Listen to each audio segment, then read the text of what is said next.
hiriyoota tiyya Rabbiin isaaf eegsisu. guutummaatu kadhadhe jechuudha. Si malee. Wallahi maashaallah tabarakallah wallahi abbaa keellee rabbi Natti hin fakkaanne sila rifachuu qabda malee koroyyuu hin qabdu. sagalee ta'e bareedduu tanaan maashaallah quraana nu qarayayyee. عملون الصالحات أن لهم أجرا حسنا ماكثين فيه أبدا وينذر الذين قالوا اتخذ الله ولدا namantii fasiisa bummaan waraananii silaa wal taraa irri namadaa keessi namadaa.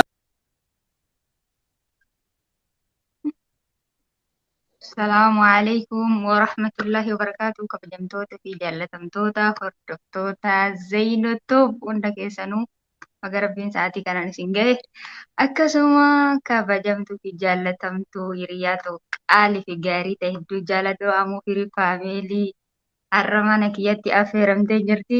Ani haa dhufu qaalii fi gaarii nama isin jedhame hordoftoota kanallee wal bari ani haa dhufu ani haa dhufu isin jedha. Eessisi madda hedduu qaaliiti.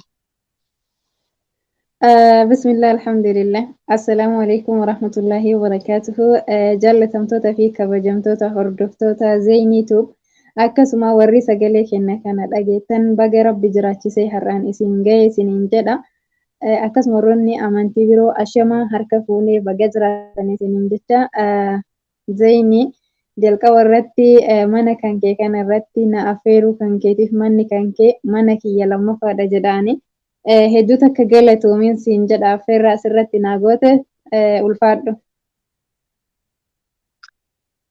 Inshaallah ulfinnarraa fi qaalii fi gaariitti dhugaadha. Manni kiyya mana keeti, manni kan kee mana kiyya ani haa dhufu siin jedha inshaallah. Asumaan wallaahi hedduu gammachuun guddaan natti dhagahame jechuudha. Dhufu keetiif maashaallah tabaarakallah. Akkasuma asumaan gaafii wayii siif qaba. Naa deebiftamoo hin deebisu jetta tanuma naa deebisi. Gaafiinti salphaa haa ta'u inshaallah. Waan danda'een deebisaa waan dadhabne immoo walumaan informaatiitti ilaalla siin jedha hayaati. Tokkoffaa irratti wanni ani wallaahi keessi kiyya hedduu tokko na gammade.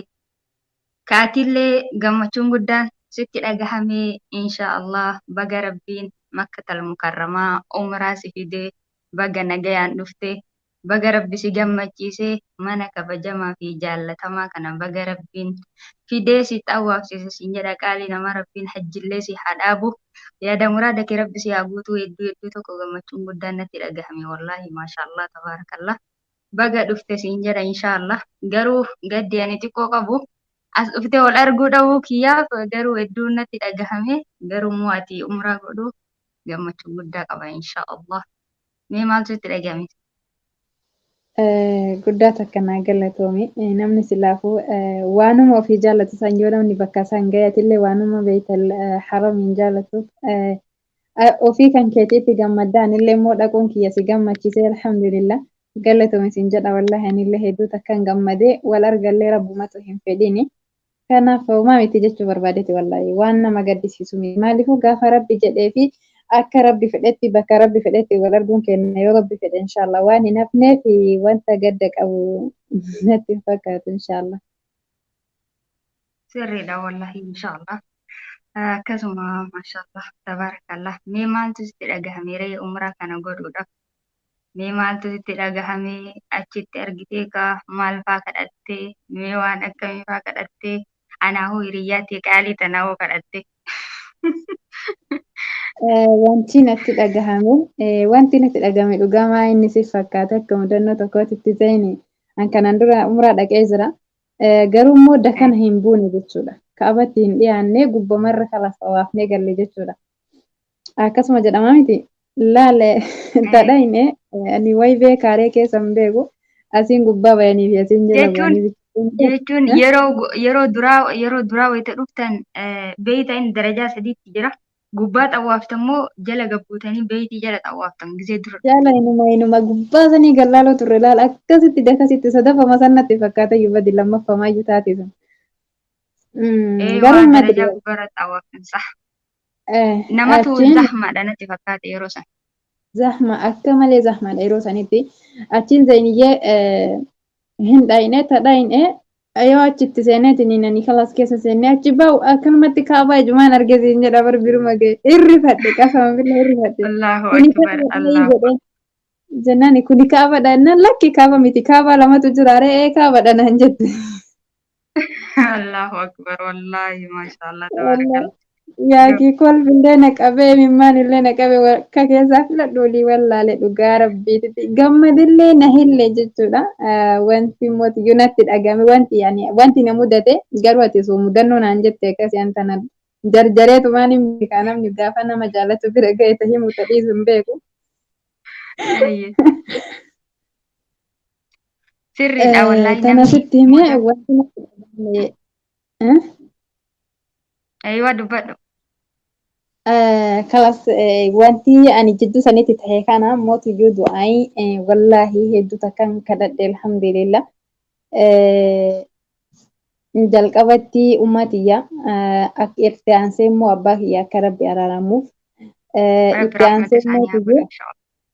wallaahi abbaa manaa kiyya hin beekta waan ta'eef akka dhukkubu akka rabbi sana fayyisee isaa wajjin achi na dhaabba bakka akkasii hiriyoota tiyyee Rabbiin isaa fayyisu. guutummaatu kadhadhe jechuudha. Si malee. Wallahi mashallah tabarakallah wallahi abbaa keellee rabbiin jannatul firdawsi isaan haa gammachiisu. Jannata keessatti rabbi nu hunda keenya walitti nu haa qabu insha Allah biiznillahi hawwiin keenyallee kana akkasuma abbaa manaa kee kabajamaa fi jaallatamallee rabbiin insha Allah fayyisee ija gammachuutiin walitti isin haa dharu insha Allah. Abshiri siin jedha wallahi hedduu nama gammachiisa mashallah. Rabbiin sirra haa qeebalu ittillee si haa deddeebisu umraa tana insha Allah abshiri. Ammallee ni deebita insha Allah biiznillah. Mara lammataa immoo itti deebitu wal arguu qabna insha Allah. Siin jedha. Akkasuma gaafiin biraa immoo aamuun masha Allah tabarakallah. Qoy bar hiriyoota kan keeti anaanaa kadhattee naan jette maali yaani tuffattee bira tarte deebi'an sii kenne sisitti kadhadhe malee siin kadhannee jedha.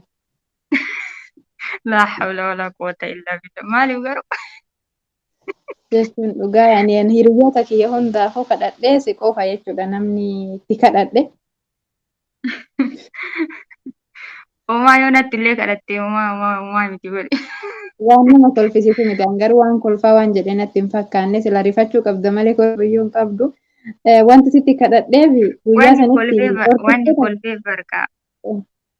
Sitti kadhadhe jechuun hordoftoota keenya zayiniin nama akkaan jaalladhu nama akkaan kabaju hin beektan jechuun jalqabuma gaafa yuutuubii kanarratti sagaleen kiyya bahu sagalee isii wajji bahe malee kophaa kiyyatti hin baane nama yeroo kamuu bakka takkashaa kiyya jedhee ani ceeku of biraa dhabu namni jeeku of biraa dhabu hin barbaadu akkasitti hin barbaada guyyaa umraa deemu sannatti minaan jette hin dhufa ergasii immoo iyyuu gaafni nu deemne suni lammaffoo deemuu hin siin jedhe ergasii immoo harbatti dabarsaniin siin jedhe san yoo kamsaa fi jimaatan ta'in dhufuu hin danda'u naan jette anillee kalas naasuma saniitiin hedduu rifadhe jechuudha jalatti illee hime hayya rakkoon qabu naan jedhani ergasii immoo isin irraa hafuudhaaf hedduu nahee kalas anillee quufa sii dhabu bukoo kasiin dhabu jettee dhambachooni.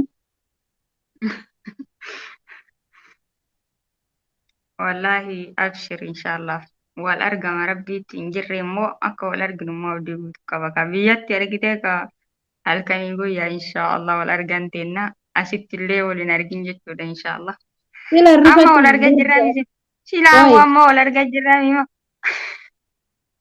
Ani ka jedhu zayini ati rifatteetiin hin boottuufa namni achitti kaaka du'aa illee kanaa kadhadhu jedhellee wanni kadhatuuf argatuuf akkamitti natti kadhatte sinnaafisu achitti namatti kadhachuu. Uummata akkanaan naasifsi hin jedhama. Yoo natti kadhattellee keerii taateetiniin onnaa fuudha malee rabbiin teetana gara baalaatti hin jijjiiru beekte kanuma. Egaan dhugaa dubbachuuf beekte wallahi keessa kiyyatti maal yaadaa ture yoo zayiniin nagaa waan akkana nagaa fatte silaafuu nagaa fachuun isiin hafu biraan kiisii godha jedhee garuu ati ta'uu didde.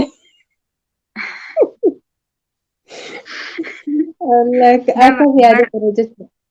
Garuu ani wanti kadhadhee khayriidha dhugaa sii kadhadhee jira haga wallala kiyyaatitti khayrii sii kadhadhee akka rabbiin daddafee walitti sii qabee asii sii galchuu akka abbaa manaa kan keetiin sii gahu akka immoo biyyoo ana ahlii kan kee biraan sii gahu ijoollee qabdaa zayini. Maal bar Umu Khaalid Umu Zakariyaadha ijoolleen maqaallee mijannanuma. Waa akkasii rabbi siyaa kennu nama san siyaa taasisu. Wallahi akkasin siin jedha. Ani hunda hiriyyootaan kiyyaa obboleeyyan kiyyaa fi warra sagalee kiyya dhagaan hundaafuu kadhadhaa aga humna kiyyaatittiin jedha. Rabbiin hunda kennayyuu nama achi dhaabbatu nu haa taasisu yaada muraada kennan waa guutu jecha yalla gaafii kan keetitti fufi dhiifama dheeresse. Jazaakillahu. Namantii fasiisabummaan waraananii silaa wal taraa irri namadaa keessi namadaa.